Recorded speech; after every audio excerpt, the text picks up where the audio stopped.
Now, ahead of the upcoming anniversary of the peace declaration between the two Koreas, or simply known as the October 4th Declaration, South Korean President Moon Jae-in on Tuesday stressed his stance on rebuilding peace on the peninsula.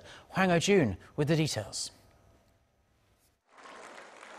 President Moon Jae-in said that if the peace agreement signed 10 years ago between the late former President Roh Moo-hyun and his then North Korean counterpart Kim Jong-il had been carried out, then the prospects for peace on the Korean Peninsula would look very different today.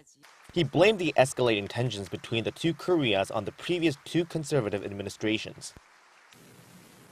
그러나 지난 10년 14정상선언을 비롯한 역대 정부의 모든 노력이 물거품이 되었고 남북 관계는 완전히 단절되었고 북한의 핵과 미사일은 갈수록 고도화되어 우리뿐 아니라 전 세계를 위협하고 있습니다.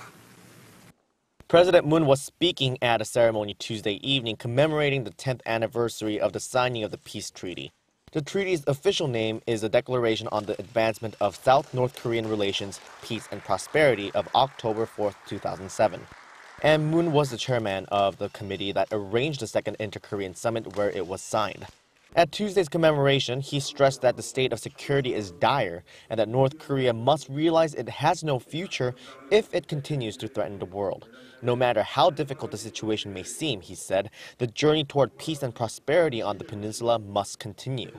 And though South Korea and the world agree that now is the time for sanctions and pressure, Pyongyang still has a chance to make things right.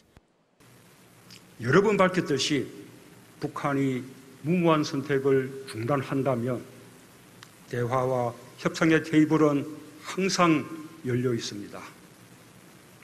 북한이 핵을 포기하는 대신 우리는 국제사회와 함께 북한의 발전을 도울 것입니다.